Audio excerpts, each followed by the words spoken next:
ابو سلمہ بن عبد الرحمن نے بیان کیا، کہا کہ مجھ سے ابو ہریرہ رضی اللہ عنہ نے بیان کیا، انہوں نے کہا کہ جب اللہ تعالیٰ نے رسول کریم صلی اللہ علیہ وسلم کو مکہ فتح کرا دیا تو آپ لوگوں کے سامنے کھڑے ہوئے اور اللہ تعالیٰ کی حمد و ثنا کے بعد فرمایا، اللہ تعالیٰ نے ہاتھیوں کے لشکر کو مکے سے روک دیا تھا لیکن اپنے رسول اور مسلمانوں کو اسے فتح کرا دیا۔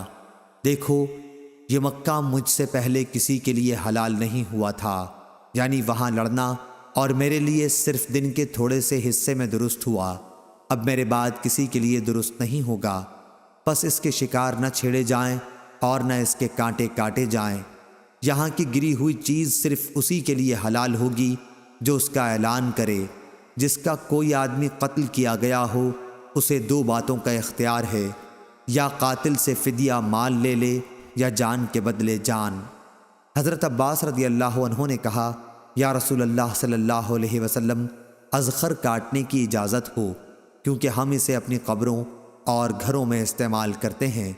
تو آپ صلی اللہ علیہ وسلم نے فرمایا کہ اچھا، اذخر کاٹنے کی اجازت ہے۔ پھر ابو شاہ یمن کے ایک صحابی نے کھڑے ہو کر کہا، یا رسول اللہ، میرے لیے یہ خطبہ لکھوا دیجئے۔ چنانچہ رسول اللہ صلی اللہ علیہ وسلم نے صحابہ رضی اللہ عنہم کو حکم فرمایا کہ ابو شاہ کے لیے یہ خطبہ لکھ دو۔ میں نے امام اوزائی سے پوچھا کہ اس سے کیا مراد ہے کہ میرے لیے اسے لکھوا دیجئے، تو انہوں نے کہا کہ وہی خطبہ مراد ہے جو انہوں نے رسول اللہ صلی اللہ علیہ وسلم سے مکے میں سنا تھا۔ صحیح بخاری حدیث نمبر 2434۔ امام مالک نے خبر دی نافع سے اور انہیں عبداللہ بن عمر رضی اللہ عنہ نے کہ رسول کریم صلی اللہ علیہ وسلم نے فرمایا، کوئی شخص کسی دوسرے کے دودھ کے جانور کو مالک کی اجازت کے بغیر نہ دھوئے۔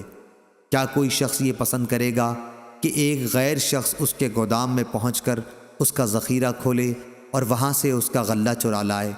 لوگوں کے مویشی کے تھن بھی ان کے لیے کھانا یعنی دودھ کے گودام ہیں، اس لیے انہیں بھی مالک کی اجازت کے بغیر نہ دھویا جائے۔ صحیح بخاری حدیث نمبر 2435۔ اسماعیل بن جعفر نے بیان کیا، ان سے ربیعہ بن عبد الرحمن نے، ان سے منبعث کے غلام یزید نے، اور ان سے زید بن خالد جہنی رضی اللہ عنہ نے کہ ایک شخص نے رسول کریم صلی اللہ علیہ وسلم سے لقطہ کے بارے میں پوچھا۔ آپ صلی اللہ علیہ وسلم نے فرمایا کہ 1 سال تک اس کا اعلان کرتا رہے، پھر اس کے بندھن اور برتن کی بناوٹ کو ذہن میں یاد رکھ اور اسے اپنی ضروریات میں خرچ کر۔ اس کا مالک اگر اس کے بعد آئے تو اسے واپس کر دے۔ صحابہ رضی اللہ عنہم نے پوچھا، یا رسول اللہ، راستہ بھولی ہوئی بکری کا کیا کیا جائے؟ آپ نے فرمایا کہ اسے پکڑ لو، کیونکہ وہ یا تمہاری ہوگی یا تمہارے بھائی کی ہوگی یا پھر بھیڑیے کی ہوگی۔ صحابہ رضی اللہ عنہم نے پوچھا، یا رسول اللہ صلی اللہ علیہ وسلم، راستہ بھولے ہوئے اونٹ کا کیا کیا جائے؟ آپ صلی اللہ علیہ وسلم اس پر غصہ ہو گئے اور چہرہ مبارک سرخ ہو گیا، یا راوی نے وجنتہ کے بجائے احمر وجہ کہا۔ پھر آپ نے فرمایا، تمہیں اس سے کیا مطلب؟ اس کے ساتھ خود اس کے کھر اور اس کا مشکیزہ ہے، اسی طرح اسے اس کا اصل مالک مل جائے گا۔ صحیح بخاری حدیث نمبر 2436۔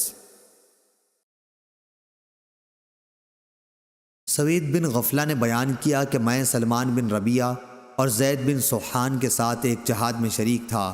میں نے ایک کوڑا پایا اور اس کو اٹھا لیا۔ دونوں میں سے ایک نے مجھ سے کہا کہ اسے پھینک دے۔ میں نے کہا کہ ممکن ہے مجھے اس کا مالک مل جائے تو اس کو دے دوں گا، ورنہ خود اس سے نفع اٹھاؤں گا۔ جہاد سے واپس ہونے کے بعد ہم نے حج کیا۔ جب میں مدینے گیا تو میں نے ابن کعب رضی اللہ عنہ سے اس کے بارے میں پوچھا۔ انہوں نے بتلایا کہ نبی کریم صلی اللہ علیہ وسلم کے زمانے میں مجھ کو ایک تھیلی مل گئی تھی جس میں 100 دینار تھے۔ میں اسے لے کر حضرت صلی اللہ علیہ وسلم کی خدمت میں گیا۔ آپ نے فرمایا کہ 1 سال تک اس کا اعلان کرتا رہے۔ میں نے 1 سال تک اس کا اعلان کیا اور پھر حاضر ہوا کہ مالک ابھی تک نہیں ملا۔ آپ نے فرمایا کہ 1 سال تک اور اعلان کر۔ میں نے 1 سال تک اس کا پھر اعلان کیا اور حاضر خدمت ہوا۔ اس مرتبہ بھی آپ نے فرمایا کہ 1 سال تک اس کا پھر اعلان کر۔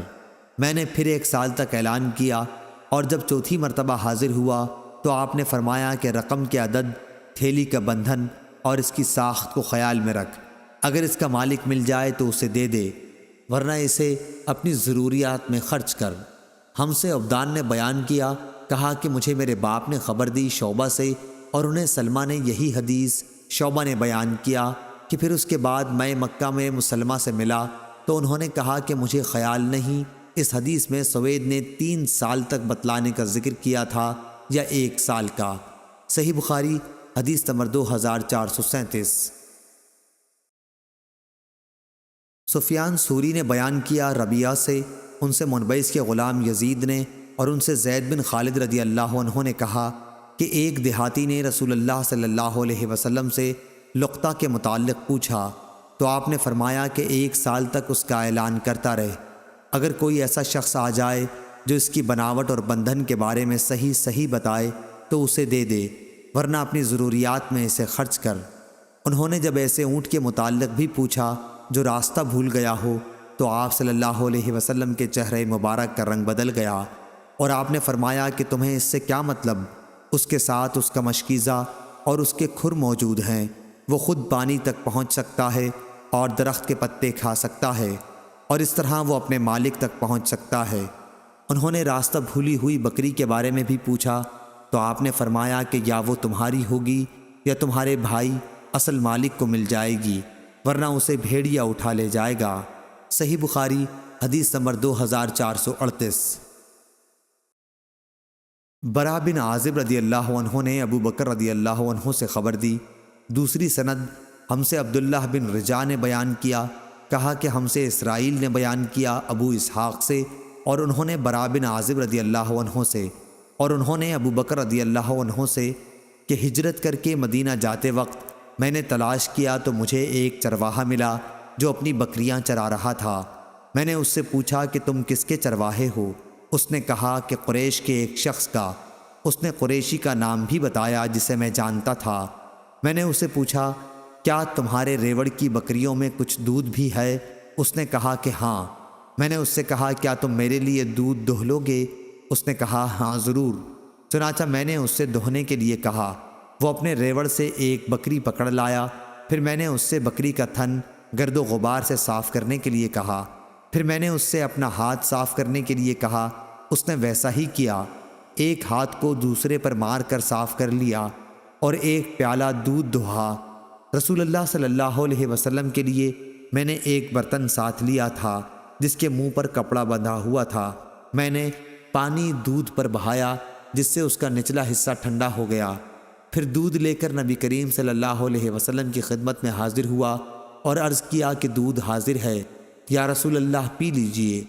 آپ نے اسے پیا یہاں تک کہ میں خوش ہو گیا۔ صحیح بخاری حدیث نمبر 2439۔